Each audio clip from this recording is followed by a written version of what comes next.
अदीम साहिल अदीम साहिल साहिल अदीम साहिल अदीम साहिल अदीम अस्सलामु अलैकुम वरहमतुल्लाहि वबरकातुहू। अल्हम्दुलिल्लाह वस्सलातु वस्सलामु अला रसूलिल्लाह अम्मा बाद। मोहतरम नाजरीन, इनका नाम साहिल है। कुछ लोगों ने बार बार इसरार करके मुझसे पूछा कि साहिल अदीम के बारे में वीडियो बनाइए, हम इनके बारे में जानना चाहते हैं। इसलिए उनके बारे में जहाँ तक मैं रिसर्च कर सका हूँ, जहाँ तक मैं जान सका हूँ, वहाँ तक मैं इस वीडियो में बयान करने की कोशिश करूँगा। आइए इसकी शुरुआत करते हैं अक़ीदे से, क्योंकि अक़ीदा ये सबसे इंपॉर्टेंट चीज़ है। तो हम देखते हैं कि साहिल अदीम का अल्लाह रब्बुल इज़्ज़त के बारे में क्या अक़ीदा है। Don't tyre him out. Abstract रखिए, अल्लाह ताला हर जगह पे है, अल्लाह ताला नजर नहीं आते। अल्लाह ताला एक ऐसी हस्ती है जो कि मैं और आप नहीं समझ सकते, बस जनरल समझ, मगर वो हर जगह पे ही है। वो क्यों है? क्योंकि अल्लाह ताला ने हमें बनाया है। इससे ये बात तो वाज़ेह हो गई कि जब साहिल अदीम कह रहे हैं कि बच्चों को ये सिखाया जाए कि अल्लाह ताला हर जगह है, तो उनका ख़ुद का भी अक़ीदा यही होगा कि अल्लाह रब्बुल इज़्ज़त हर जगह है। तो आइए देखते हैं कि क्या अल्लाह रब्बुल इज़्ज़त हर जगह मौजूद है और क्या ये अक़ीदा सही है। एक लफ्ज़ में इसका जवाब ये है कि अल्लाह ताला हर जगह मौजूद नहीं है, बल्कि अल्लाह ताला अर्श पर मुस्तवी है। 7 आसमानों के ऊपर अर्श, जो अल्लाह ताला की सबसे बड़ी मखलूक है, अल्लाह ताला उसके भी ऊपर है। और ये अक़ीदा हमने सीखा इमाम अल-बरबहारी से। इमाम अल-बरबहारी ये शागिर्द थे इमाम मरवज़ी के। इमाम मरवज़ी ये शागिर्द थे इमाम अहमद इब्न हम्बल के। इमाम अहमद इब्न हम्बल ये शागिर्द थे इमाम शाफ़ई के। इमाम शाफ़ई ये शागिर्द थे इमाम मालिक के। इमाम मालिक ये शागिर्द थे नाफ़े अल-मदनी के। नाफ़े अल-मदनी ये शागिर्द थे अब्दुल्लाह इब्न उमर रज़ियल्लाहु अन्हु के। और अब्दुल्लाह इब्न उमर रज़ियल्लाहु अन्हु ने यह अक़ीदा सीखा मोहम्मद सल्लल्लाहु अलैहि वसल्लम से। मोहम्मद सल्लल्लाहु अलैहि वसल्लम ने यह अक़ीदा सीखा हज़रत जिब्रील अलैहिस्सलाम से। और हज़रत जिब्रील अलैहिस्सलाम को ये बात ख़ुद अल्लाह रब्बुल इज़्ज़त ने बताई, जो अर्श पर मुस्तवी है। तो हमारा इल्म इस कायनात के खालिक अल्लाह रब्बुल इज़्ज़त की तरफ से आता है और हमारे पास एक मज़बूत चेन मौजूद है। इसी बात को अल्लाह ताला ने कुरान करीम के अंदर बयान फरमाया। सूरह तहा के अंदर इरशाद फरमाया, अर्रहमानु अलल अर्श इस्तवा, कि रहमान अल्लाह ताला अर्श पर मुस्तवी है। और कुरान करीम के कई दूसरे मकामात पर अल्लाह ताला ने इसी बात को बयान फरमाया। और यही अक़ीदा अक़ीदे की बड़ी बड़ी किताबों के अंदर जो अइम्मा व मुहद्दिसीन ने लिखी है, उन सब के अंदर आपको यही अक़ीदा मिलेगा। चाहे आप इमाम अल-बरबहारी की शरह सुन्ना उठा के देख लें, या इमाम मरवज़ी की अस-सुन्ना उठा के देख लें, या इमाम अहमद इब्न हम्बल की उसूलुस सुन्ना उठा के देख लें, या फिर आप अल-इबानतुल कुबरा इमाम इब्न बत्ता की उठा के देख लें, या फिर इमाम साबुनी की अक़ीदतुस सलफ़ व अस्हाबिल हदीस ये किताब उठा करके देख लें। इन सब किताबों के अंदर आपको यही अक़ीदा मिलेगा। सलफ़ का इत्तफ़ाक़ी और इजमाई अक़ीदा था कि अल्लाह रब्बुल इज़्ज़त अर्श पर मुस्तवी है, अल्लाह ताला हर जगह मौजूद नहीं है। और अक़ली नाहिये से भी अगर आप सोचें तो अल्लाह ताला ने इस यूनिवर्स को, इस कायनात को पैदा किया है, तो अल्लाह ताला इस कायनात से अलग है, इस कायनात के अंदर मौजूद नहीं कि इस कायनात के ज़र्रे ज़र्रे के अंदर मौजूद हो। ये गैर मुसलमानों का, काफिरों का, मुशरिकों का अक़ीदा ऐसा होता है कि अल्लाह ताला ज़र्रे ज़र्रे के अंदर हर जगह हर चीज़ में मौजूद है। मुसलमानों का ऐसा अक़ीदा कभी नहीं था। अल्लाह और भगवान में क्या अंतर है या एक ही है? नहीं, अलग अलग हैं। अलग अलग ये है कि भगवान जो हैं वो 5 अक्षरों से मिलकर बने हैं, भगवान। हम प्रकृति को ही भगवान मानते हैं। भगवान मतलब ब्रह्म, ब्रह्म मतलब ईश्वर, जिन्हें राम और कृष्ण और नारायण कहते हैं। भा मतलब भूमि, गा मतलब गगन, वा मतलब वायु, वा मतलब अग्नि, ना मतलब नीर। ये प्रकृति को ही हम भगवान मानते हैं। हम सब में ईश्वर का दर्शन करते हैं। हमारे भगवान सब में रहते, इसलिए हम पीपल की पूजा करते, तुलसी की पूजा करते, समुद्र की पूजा करते, नदियों की पूजा करते, पत्थर की भी पूजा करते हैं, क्योंकि हम अपने ईश्वर को सब में देखते हैं। अल्लाह की ज़ात हर जगह पर है, हर जगह पर है अल्लाह की ज़ात। अब जो बातें समझ नहीं आ रही वो कुछ इश्कालात हैं, कुरानी आयत होगी उसमें तावील करेंगे।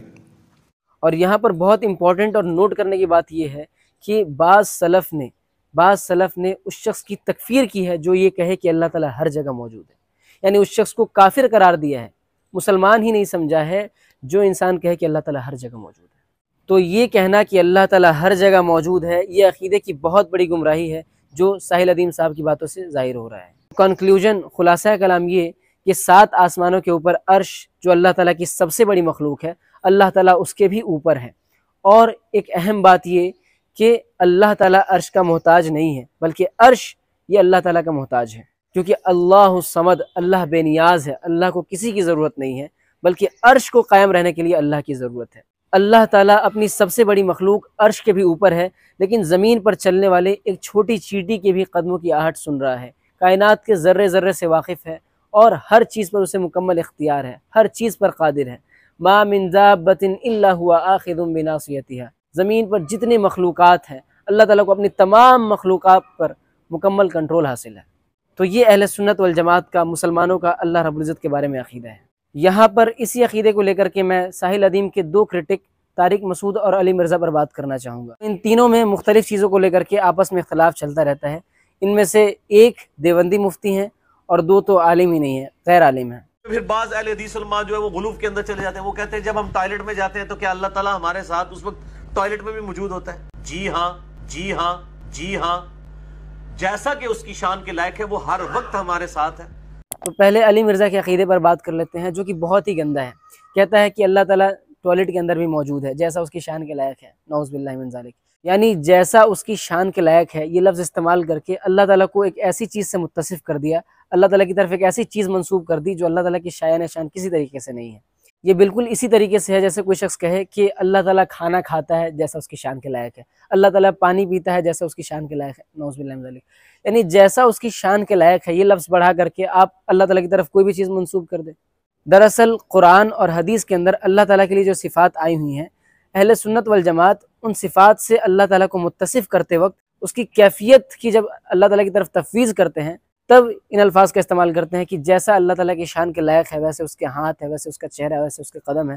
जैसा कि कुरान और हदीस के अंदर अल्लाह ताला के लिए हाथ, चेहरा और कदम का लफ्ज़ आया है, तो जब उसकी कैफ़ियत की बात आती है तो अहले सुन्नत वल जमात उसकी कैफ़ियत की तफ़वीज़ करते वक्त कहते हैं जैसा अल्लाह ताला की शान के लायक है, तब ये कलिमात और ये अल्फाज इस्तेमाल करते हैं। तो इस बेवकूफ़ ने अल्लाह ताला को एक गलत चीज़ से मुत्तसिफ़ करके, उससे ताल्लुक़ जोड़ करके इन अल्फाज का इस्तेमाल कर दिया और सोचा कि मेरा अक़ीदा बड़ा अच्छा है। अल्लाह ताला कहता है वहुवा माकुम ऐना माकुम तुम, अल्लाह तुम्हारे साथ है तुम जहां कहीं भी हो।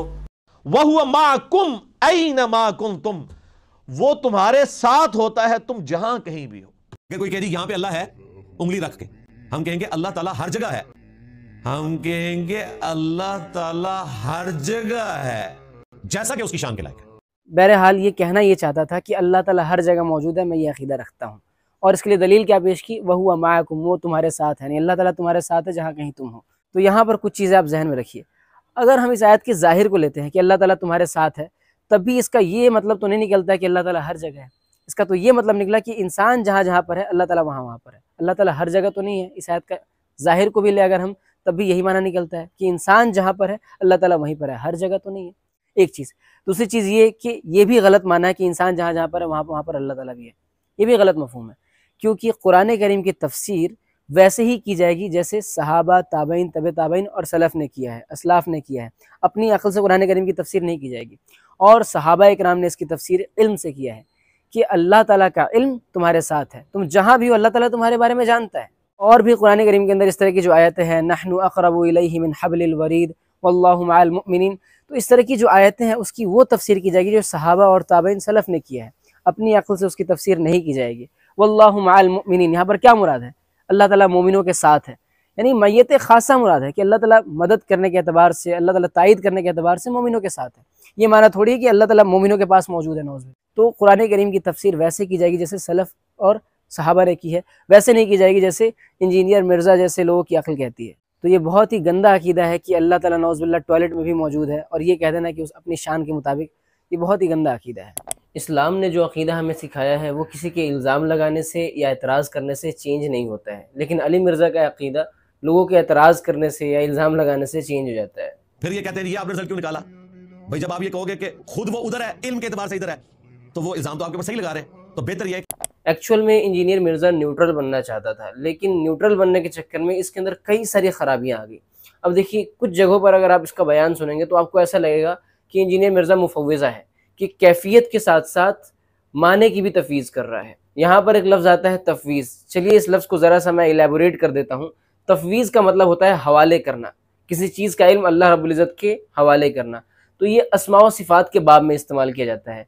यानी अहले सुन्नत वल जमात अल्लाह ताला के लिए कुरान और हदीस के अंदर जो सिफ़ात आई हुई हैं, उन सिफ़ात के माने को जानते हैं और उस पर ईमान रखते हैं, और उसकी जो कैफियत है उस कैफियत की तफवीज़ अल्लाह ताला की तरफ करते हैं कि कैसे हैं अल्लाह ताला की सिफ़ात, वो अल्लाह ही बेहतर जानता है।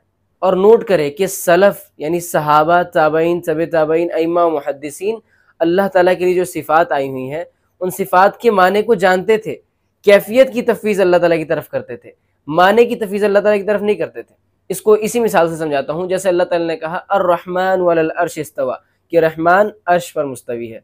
तो इस्तवा का माना बिल्कुल वाज़ेह है, इस्तवा का माना मालूम है, और वो क्या है? अल-उलू वल इर्तिफा, बुलंद होना, ऊपर उठना। तो ये माना बिल्कुल वाज़ेह है इस्तवा का। इसकी कैफियत के कैसे अल्लाह रब्बुल इज़्ज़त मुस्तवी हुआ, इसका इल्म, कैफियत का इल्म सलफ़ अल्लाह रब्बुल इज़्ज़त की तरफ उसकी तफवीज़ किया करते थे। अब जो लोग कैफियत के साथ साथ माने की भी तफवीज़ करते हैं, ऐसे लोगों को मुफव्विज़ा कहा जाता है, और ये गुमराही है। क्यों? क्योंकि इसका मतलब ये निकला कि अल्लाह रब्बुल इज़्ज़त ने ऐसी चीज़ से अपने बंदों को मुखातब किया है जो उसके बंदे समझ ही नहीं सकते, जिसका माना उसके बंदे जानते ही नहीं है। इसीलिए इमाम मालिक ने कहा, जिस पर कि उम्मत का इजमा हो चुका है, अल इस्तिवा मालूमुन, कि इस्तिवा मालूम है, यानी उसका माना वाज़ेह है, इस्तिवा का माना मालूम है, और वो क्या है? उलू वल इर्तिफा, बुलंद होना, ऊपर उठना। और वल कैफ़ मजहूलन, उसकी कैफियत मजहूल है, माना मजहूल नहीं है, कैफियत मजहूल है, माना उसका मालूम है। तो सलफ़ उसके माने को जानते थे, माने की तफवीज़ नहीं करते थे, बल्कि कैफियत की तफवीज़ करते थे। तो जो लोग कैफियत के साथ साथ माने की भी तफवीज़ करते थे, ऐसे लोगों को मुफव्विज़ा कहा जाता है। और सलफ़ इमाम अहमद वगैरह ने ऐसे लोगों की तब्दी की है, बिदअती करार दिया है। बल्कि बाद सलफ़ ने तो ऐसे लोगों को जहमिया से भी बदतर कहा है कि माना ही नहीं पता उसका, बस अल्फाज बोल रहे हैं, अल्फाज सुन रहे हैं। तो ये बिलाशुबा एक गुमराही है। अब कई जगहों पर अली मिर्ज़ा की बातों से ज़ाहिर हो रहा है कि ये तफवीज़ कुल्ली का कायल है, यानी कैफियत के साथ साथ माने की भी तफवीज़ कर रहा है, यानी ये मुफव्विज़ा के मनहज पे चला गया है।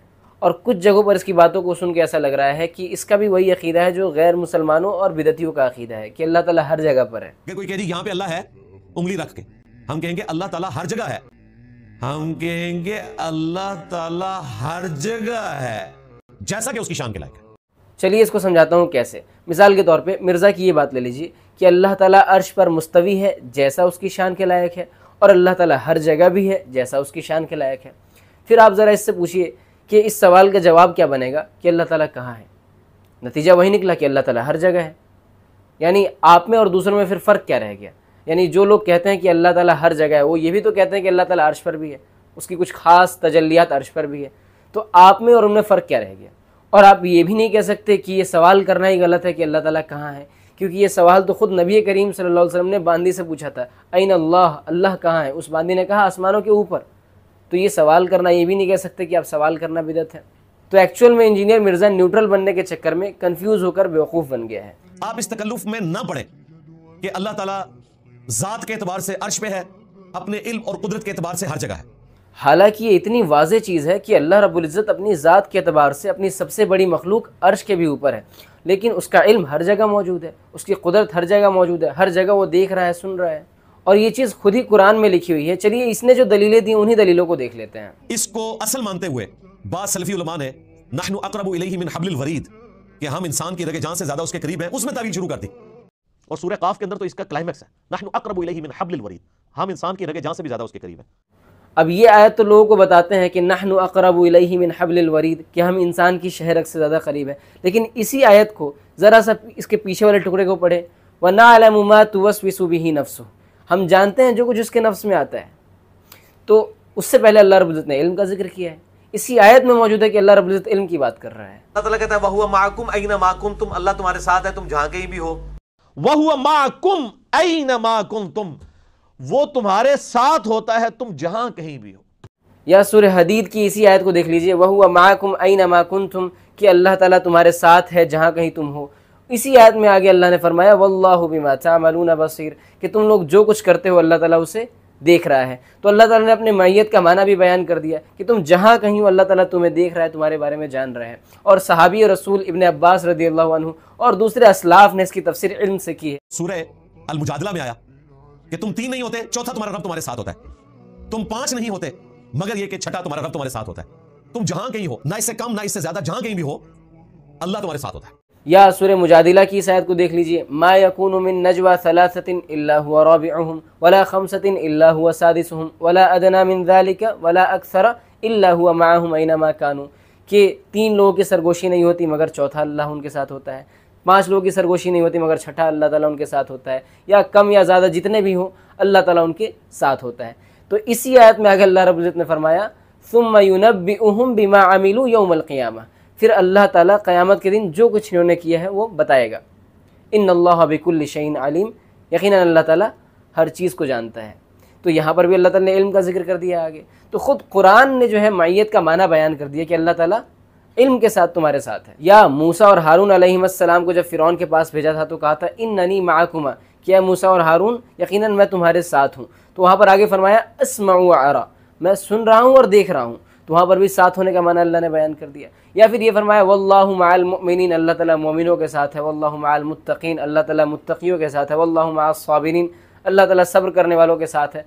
तो यहाँ पर भी माना बिल्कुल वाज़ेह है कि इसका माना है कि अल्लाह ताला तायीद करने के एतबार से, नुसरत करने के एतबार से मोमिनों के साथ है, तुम्हारे साथ है। इसका ये माना थोड़ी है कि अल्लाह ताला की ज़ात जो है इंसान के पास आ गई है। और एक अहम बात मैं आपको बता दूं कि जो लोग इन आयतों से ये इस्तेदलाल करते हैं कि अल्लाह ताला हर जगह है, असलाफ ने उनको जहमी करार दिया है कि ऐसा शख्स जहमी है।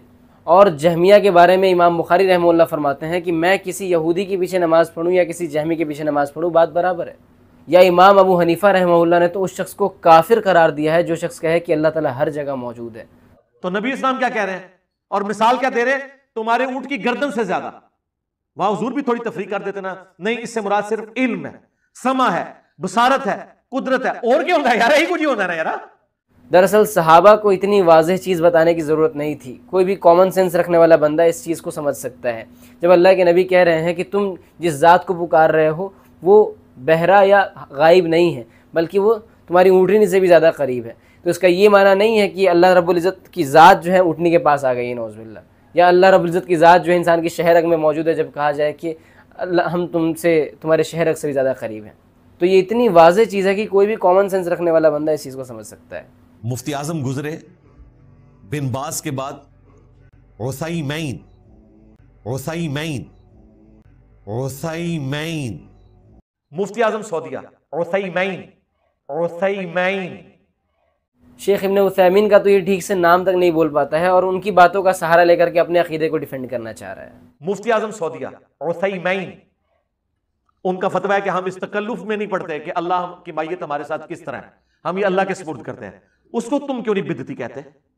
शेख इब्न उथैमीन ने कहीं नहीं कहा कि अल्लाह ताला हर जगह मौजूद है। और अहले सुन्नत का जब कोई आलिम कहता है कि अल्लाह ताला हमारे साथ मौजूद है जैसा उसकी शान के लायक है, तो इसका माना ये नहीं होता कि नऊज़ बिल्लाह अल्लाह ताला की ज़ात हमारे पास है, बल्कि इसका मतलब होता है कि अल्लाह ताला हमें देख रहा है, सुन रहा है, हमारी हालत के बारे में जानता है और हमारी मदद करने पर कादिर है। बाकी अशायरा मातुरिदिया के जो इश्कालात हैं कि अल्लाह ताला को ऊपर मानने से जहत लाजिम आ जाएगी या अर्श पे मानने से मकान लाजिम आ जाएगा, अल्लाह को महदूद करना है, या फिर इस्तवा अल अर्श का माना इस्तौला लेना, अल्लाह ताला ने काबू पा लिया, कब्ज़ा कर लिया अर्श पर। तो इस तरह के जो उनके इश्कालात हैं और इस तरह के जो उनके डाउट्स हैं, उन सब का जवाब इंशाअल्लाह कभी तफसील से मैं बयान करूँगा। अब आइए ज़रा इस मसले में तारिक मसूद को देख लेते हैं। मन फिस समा, आसमानों में है। इसी तरह हदीस में आता है कि एक बांदी नबी के पास आई, आपने पूछा अईन अल्लाह, अल्लाह कहाँ है? उस बांदी ने कहा फिस समा, आसमानों में है। आपने उस फरमाया कि इसको आज़ाद कर दो, सहाबी को हुक्म दिया कि इसको आज़ाद कर दो। आपने उससे नहीं पूछा आसमानों में कैसे है, क्या भाई? काफ़ी कुछ इस मसले में तारिक मसूद ने सही बयान किया है, लेकिन एक जो हदीस है कि एक बांदी से अल्लाह के नबी ने पूछा अईन अल्लाह, अल्लाह कहाँ है? तो उस बांदी ने जवाब दिया फिस समा। और कुरान करीम में भी आया हुआ है आमीन तुम मन फिस समा, क्या तुम उससे मामून हो गए हो जो समा में है? तो यहाँ पर जो समा का मतलब है वो आसमान नहीं है, बल्कि समा का मतलब मुतलक उलू है, बुलंदी। समा का मतलब होता है उलू, बुलंदी। या फिर जो फ़ी है वो अला के माने में है, फ़ी अला के माने में, क्योंकि अरबी ज़ुबान में फ़ी या अला के माने में इस्तेमाल होता है। वला उसल्लिबन्नकुम फ़ी जुज़ूइन नखली, फ़िरऔन ने कहा था कि मैं तुम सबको खजूर के दरख्त पर लटका दूंगा। तो फ़ी जुज़ूइन नखली आई अला जुज़ूइन नखली, फ़ी यहाँ पर अला के माने में है। तो इस हदीस के अंदर भी फिस समा से मुराद अलस समा, कि अल्लाह ताला आसमानों के ऊपर है। ये बात मैं क्यों कह रहा हूँ? क्योंकि आसमान ये अल्लाह ताला की एक मखलूक है, अल्लाह ने इस मखलूक को पैदा किया है और अल्लाह ताला इस मखलूक से अलग है, इस मखलूक के अंदर नहीं है। यानी सलफ़ के यहाँ इसकी दो माने बयान किए गए। एक तो समा का माना मुतलक बुलंदी बयान किया गया है, अगर फ़ी को फ़ी के माने में रखते हैं तो समा को उसके जो लुग़वी माना है उस माने में लेंगे, आसमान के माने में नहीं लेंगे जो अल्लाह ताला की मखलूक है, बल्कि उसको मुतलक बुलंदी के माने में लेंगे, उलू के माने में लेंगे। या फिर अगर हम उसको समा आसमान के माने में लेते हैं तो फ़ी को फिर अला के माने में लेना पड़ेगा आपको, कि अल्लाह ताला आसमानों के ऊपर है, आसमानों से भी ऊपर है।